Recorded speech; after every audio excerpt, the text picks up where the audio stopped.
أعوذ بالله من الشيطان الرجيم بسم الله الرحمن الرحيم الحمد لله رب العالمين والصلاة والسلام على رسوله الكريم وعلى آله وصحبه أجمعين আজকের এই সুন্দর আয়োজনের সম্মানিত ভাই সভাপতি অত্র এলাকার সম্মানিত মুরব্বী ইকরাম উপস্থিত সম্মানিত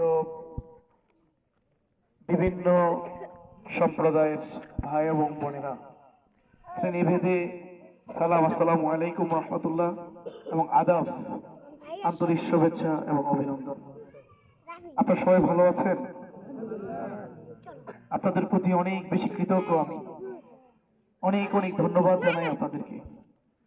এই শীতের কনকনে অবস্থায় প্রচন্ড শীতের মধ্যেও তারপরে আবার পারিবারিক অনেক কাজ, বিশেষ করে মা বোনদের জন্য এই সময়টা অত্যন্ত ব্যস্ততম সময়।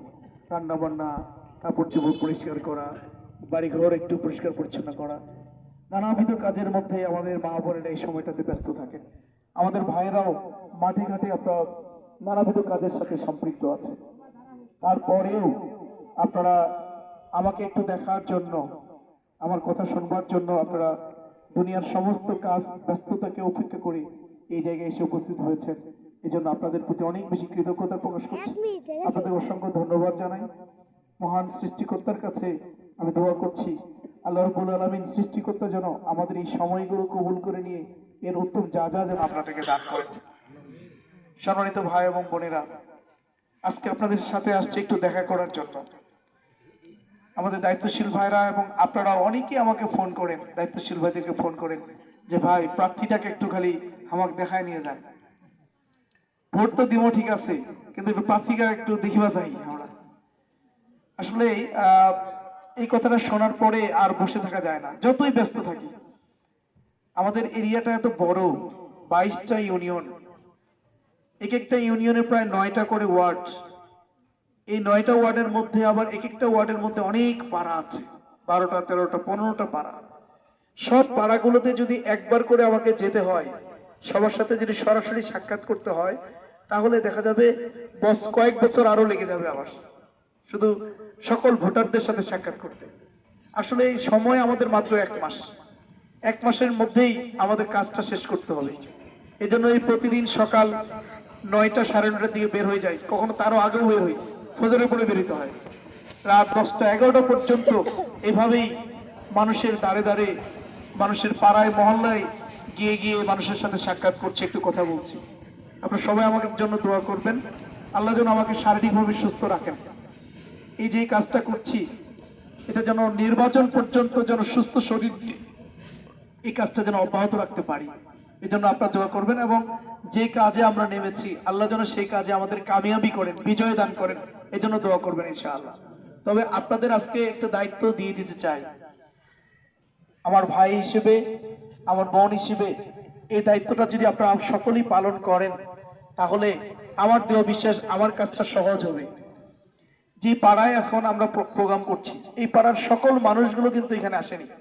যে আমার মনে হয় যে বোনেরা দাঁড়িয়ে থাক, কোনো সমস্যা নেই। আপনি আর ভাই আমার কি যেন নাম, জানুন ভাই, থাক, যে যে অবস্থা আছে অবস্থা থাকুক, এখন আর কাউকে করেন না। আমরা তো অল্প সময় শেষ করে দিব, এখনো দরকার নেই। যেটা বলছিলাম যে আপনাদেরকে আজকে যে পাড়ায় আমরা বসছি, এই পাড়ার সকল মানুষগুলো কিন্তু এখানে আসতে পারেনি, নানাবিধ কাজের কারণে তারা হয়তো ব্যস্ত থেকে এখানে আসতে পারেনি। আপনারা যারা আসছেন, যারা আমার কথা শুনছেন, যারা আমাকে দেখলেন, যারা আমার সালামটুকু গ্রহণ করলেন, আপনারা যদি এখান থেকে যাওয়ার পরে যারা এখানে আসতে পারেনি তাদের কাছে যদি আমার সালামটুকু পৌঁছে দেন, এবং আমার পক্ষ থেকে আপনারা যদি আমার হয়ে যদি তার কাছে ভোট চান, তাহলে আমার কাজটা সহজ হবে না কঠিন হবে? সহজ হবে না? সহজ হবে। এই কাজটাতে কি আপনাদের সহযোগিতা আমি পাবো ইনশাআল্লাহ? শুনেন, আমার দৃঢ় বিশ্বাস আগামী দিনে আমরাই বিজয়ী হব। শুধু এই ঠাকুরগাঁ না, সারা বাংলাদেশ ব্যাপী দাঁড়িপাল্লার যে জোয়ার এসেছে, যে পরিবর্তনের সুর উঠেছে, ইনশাআল্লাহ আমাদের এই বিজয়কে কেউ ঠেকাতে পারবে না ইনশাআল্লাহ। যতই হুমকি ধুমকি দিক না কেন, যতই থ্রেট দিক না কেন, যতই আমাদের উপরে জুলুম চালাক, নির্যাতন চালাক, আমাদের এই বিজয়কে ইনশাআল্লাহ আল্লাহ চাহে তো কেউ ঠেকাতে পারবে না। ইনশাআল্লাহ বিজয় আমাদেরই হবে। এজন্য একটু সাহসিকতার সাথে, বলিষ্ঠতার সাথে আপনাদেরকে একটু ভূমিকা পালন করতে হবে। পারবেন ইনশাআল্লাহ? আমরা যদি বিজয় অর্জন করতে পারি, আমি আপনাদেরকে কথা দিয়ে যাচ্ছি, ইনশাআল্লাহ আমাদের অধিকার প্রতিষ্ঠিত হবে।